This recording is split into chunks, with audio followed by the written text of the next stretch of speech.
FedNow, a taste of instant payments for US customers, but with a significant fee.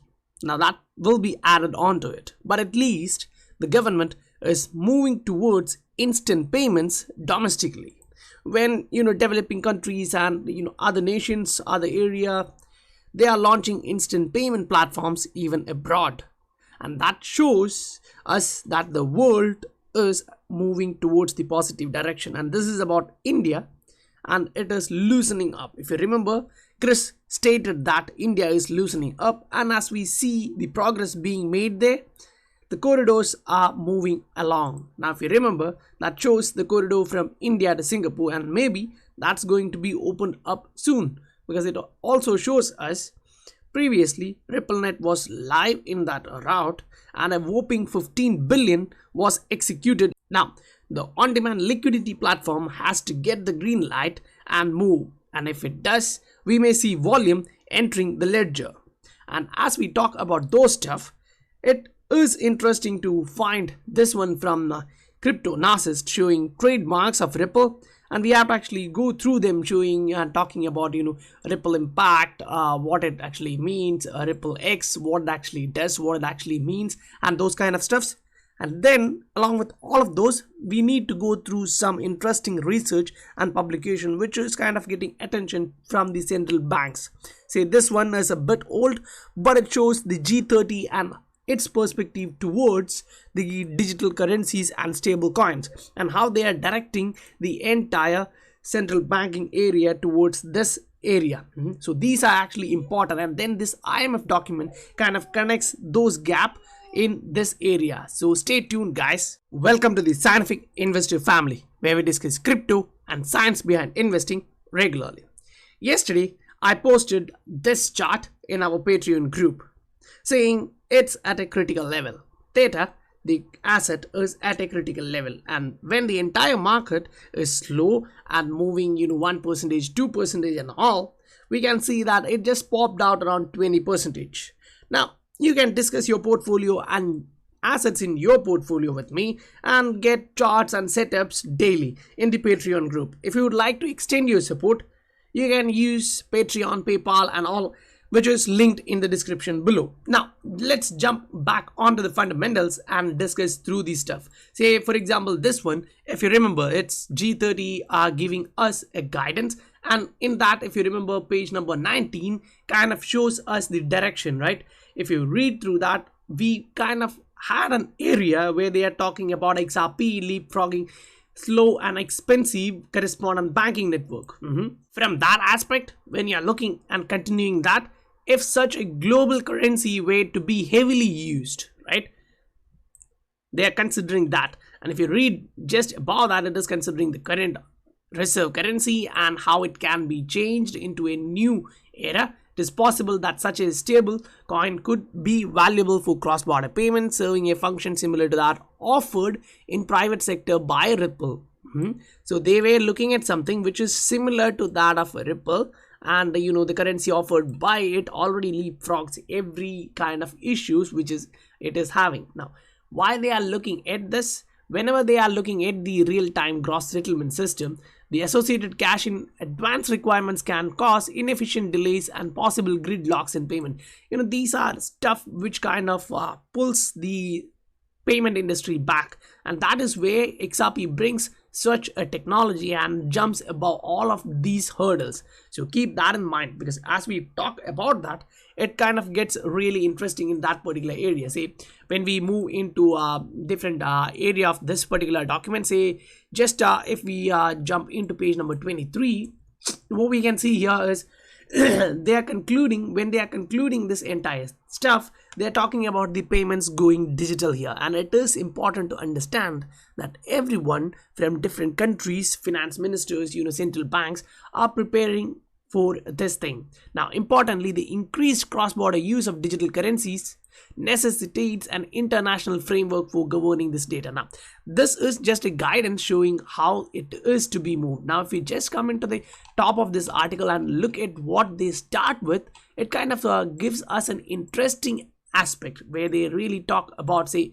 in the forward itself, where they really talk This report hopes to guide central banks and regulators as they consider the policy choices present by new payment technologies and entrance of tech players into global playing arena. So they are looking at Facebook's Libra and new payment technologies like Ripple's XRP. They have already highlighted that in that document, right?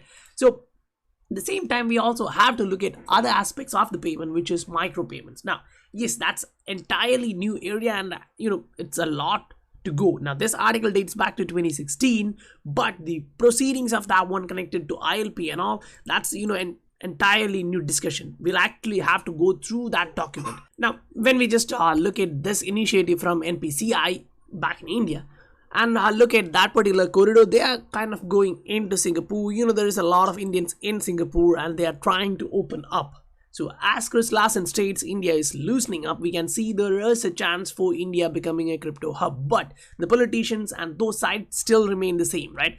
Still, if you are looking at this, you can understand, the corridors in Asia like Thailand to Singapore, South Korea to others, they are connected either directly by a Ripple partner or directly by Ripple. So anyway, they are using that technology to transfer that fund. If you look at South Korea, you can see a Senbi, partner of RippleNet. So keeping that in mind, as they state, the bank went public with its use of Ripple to unlock 15 billion trade corridor between India and Singapore in November. So, unlock that 15 billion trade corridor back in November. So that's kind of a good news stating there, showing that this particular corridor has a lot to do. Now, if you look at the other entrants as well, you can see tech giant Mahindra entering that space of cross-border transaction. Why? Because they know that blockchain technology has a lot to offer in that particular arena, and they are looking in conjunction with Singapore's DBS Bank. Now, we just saw about Ripple Impact, RippleNet, RippleX, and other stuff, right? What does these actually mean? We actually have to understand through that. We have to actually go through that, right? So first is Ripple Impact. Now, if you look and check the trademarks of Ripple Impact itself, you can see trademark registration is being intended to cover categories of charitable foundation services and all. So we already know that Ripple already has an arm which looks after the fundraising, charity, and other stuffs, right? So Ripple Impact is from that direction. And when you look at Ripple X, it kind of gets a bit more interesting there, because it is related to electronic financial services, the remittance area. So monetary services for receiving and dispersing remittance, and monetary gift in fiat currencies and virtual currencies over computer network. So Ripple X is an arm of Ripple Labs Inc. When you come to the bottom, you can see the ownership of the trademark Ripple Labs Inc. Okay, so it directly shows the address from San Francisco and all. And when you come to the bottom, you can see what the good service and they are offering there. So as we just read at the top, it's about electronic transfer, right? It's for dispersing the remittance and monetary gifts in fiat currencies. So when we see this from Ripple Labs or Ripple, the company itself, what you can understand is the payments market is changing entirely, and Ripple is one of an important player in that market when we are seeing it directly connected to IMF and other giant organizations. And in this document from IMF, it shows that they conducted a central bank summit in which huge participants were there back in 2017. Now, this article is important. Now, why I'm showing this is important because it is being highlighted in different documents, in the reference area, which are new. Say this one came July 31st, 2020. So that's not old. And it shows important factors which we really have to consider and go through. They're looking at the future of payment system and how the central banks can improve upon this particular technology. So when they are talking about that, you actually have to understand this is for the consumers. This is for the citizens, at least in the aspect which they put it.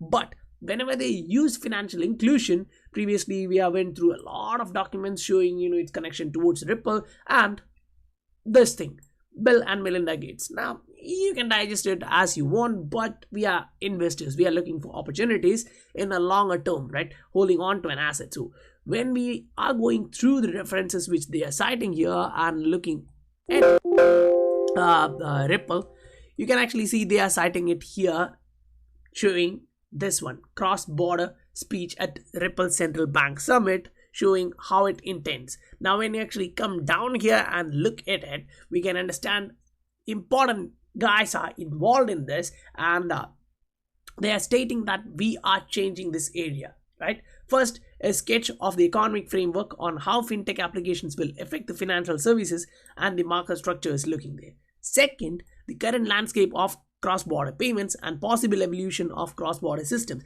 So the entire system is evolving. Now, we have to actually understand that takes time. When you are disrupting an area which has been built previously, legacy system, Swift is dating back to 70s, right? So when you are looking to disrupt and bring in new candidates at a time when you are seeing Facebook's Libra and other giants which already have privacy concerns and all entering the space, governments and other individuals like corporate giants would be considering something reliable, a bit more reliable than that. And that is where you are getting this particular technology from Ripple, the company.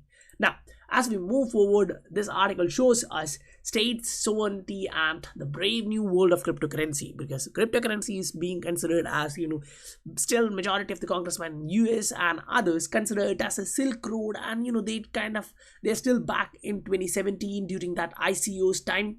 They haven't actually progressed from there, even though the fundamental of this asset class, and if you're looking at Ripple and XRP particularly, precisely their partnerships and adoption implementation has progressed a lot further. Now the G30 report which we read here in this particular article showing, that's dated 10th of August, and it shows less than 2 weeks ago the independent body G30 published that report showing global policy makers and central banks on notice. They are putting them in notice, saying that this is it. If you're not going to rapidly develop this, you're going to be behind, you're going to be lagging in this particular area. Now, why every organization conducting research on this state this? One is the health crisis, the pandemic, and then the cash is being sucked out of the economy, everything is going digital, and when the domestic payment is being fully digital and you're experiencing instantaneous payment in the domestic market, the customers would be expecting same for cross-border payments. Now, for example, I was waiting for a payment on Friday, and I got the receipt from my sender that he just sent on Friday morning. Now, I'm yet to receive it. It's Tuesday morning here in South Korea. So you can see it was sent back in Friday morning. So Friday, Saturday, Sunday, Monday, it's already 4 days, and the SWIFT system sucks. I can say that. It's coming from Singapore and it has to be reached here in South Korea, and it is still taking that much of time. So you can understand how this is impacting. Now, that is just an ordinary example, right? If that was for an emergency use cases or something, they can use MoneyGram or something instead of using, bank wire transfer. But looking at the banks and those guys eating this much of fee should be providing a better service, right? Even though Swift says like we are here with that GPR stuff, we offer this kind of service. It's not everywhere in geography. If you consider the entire geography, it's not everywhere. Now, for me to send money from South Korea to India, yes, it happens within a matter of minutes using a partner of Ripple. Now, not everyone understand you have to go to a Ripple partner to do that instantaneously, right? So that is an issue. That is why marketing side of this thing has to be done in area. Everyone has to be aware of this. Why? Because this current health crisis is kind of dropping the cash and everything is going digital. And when we say digital currencies cannot be neglected, because from the report of the G30, it's being highlighted from different providers showing how this has to be conducted. Now, they argues that the central banks want to shape the outcome, they need to start moving fast. Now, if you look at China, you can see they are moving really fast, or they have stepped in that initial points in a rapid manner that automatically kicks others like US, Australia, Canada, and around the globe. They are also working on this, but still slow. Now, they have to actually make it a bit rapid, otherwise they can't enter this new era, because the radical change also carries many risks. Say, for example, if the world is to become a new financial system, is to become two parts, say one led by China and one led by US should first have that system. If US doesn't have that system, it's going to be a financial system led by China. Look at that. China is entering into Hong Kong. It's another financial hub. So now they have two financial hubs, whereas US still have one. So that has to be, if that has to be changed, or at least the status quo to be maintained, meaning the advanced nations kind of have that control and overlook for the financial services, they have to also enter this area without procrastination. Now, if they still dilly-dally around this, they're not going to be that leading actors in the next financial system. Now, when we say that, we are not talking about next 50 years or 100 years, we are just talking within this decade. We can actually see those shift, because when we talk about the change, it's a radical change. We are talking about taking out cash from the economy and looking at new technology. If it's to be said to a normal person, you can put it like this: computers that can make commitments. So that's kind of the smart contracts area, and how you put a contract there, and when it's the time or it meets that particular condition, the payment is being executed. Now, it has to actually go through all the consensus mechanism, and once it's approved, the payment is executed, right? So that is something being done by the artificial intelligence, using this particular technology. As we just saw, once the customers are getting the taste of this thing on a domestic level, they're going to expect the same for the cross-border payments as well. Now, yes, you do have services from MoneyGram, Western Union and all, but they cost you a bit more. Now, comparatively, MoneyGram offers you cheap services because they are partnered with Ripple, right? Now, these are the side of fundamentals which we understand. Now, along with the fundamentals, we should also be looking at the charts, right? Now, for XRP, when we speak about this, we still understand that we are moving in a range. That range bound motion is still being continued, and if you actually look at that particular range from the bottom to the top, it's like a 15%, 16% move to the upside, again to the bottom. So if you are trading, you have to actually understand the support and resistance and buy or sell when it is being rejected from either the resistance or the support area. Now, that is critical for trading. Now, if you are an investor, that doesn't actually matter. When it is at the support level, you can buy, accumulate that. And as we can see, the price for XRP on a shorter time frame, this is a 1 hour chart, it's moving like this. It's respecting that trend line and bouncing from this support, which gives an indication that it is still range bound. But moving on to a daily chart or a 3-day chart, you can still understand we are still inside that flag pattern. But the issue is, once the flag is being extended too much, you can see it's kind of delayed, or the chart pattern is not valid yet. Because when you look at the other indicators combining MACD, RSI and the moving averages, it kind of gives you an idea that it went to the upside, gave that much of a push to the upside, and now it is consolidating, right? So once it complete the consolidation here, as we expect it to actually rise to the same perspective of 68%, it may happen or it may not happen. But understanding that we already have moved from that long-term resistance level gives us the idea that something has changed from the past, right? If you look at the volume, you can see that we got pumped at an area where the price started correcting. So if you are looking just for the volume on a 3-day or a weekly, you can understand there was a change. Now, looking at a weekly chart, what you need to understand is we had this volume with this candle. Now, focus there. This huge volume with this bullish shaped candle. Now, after which you had couple of that similar buying volume there, but the price hasn't actually went to the upside. So you can actually expect, if the price is to move to the upside, you may actually get a burst from there. Now, why I say that, if you look at this area, when you were getting that positive volume, you are also getting bullish candles, and after which a small correction, a bit of correction, and then followed by a continuation of that rally. Now, that was inside a bearish channel, moving in a bearish sense without breaking to the upside. Now, as we broke to the upside, we are getting this positive volume, and note that is on a weekly, and the weekly RSI is still maintaining that bullish stance, making that bullish rally pattern there. And if you look at the previous resistance line here for the RSI, you can understand we just crossed above that, we are still above that.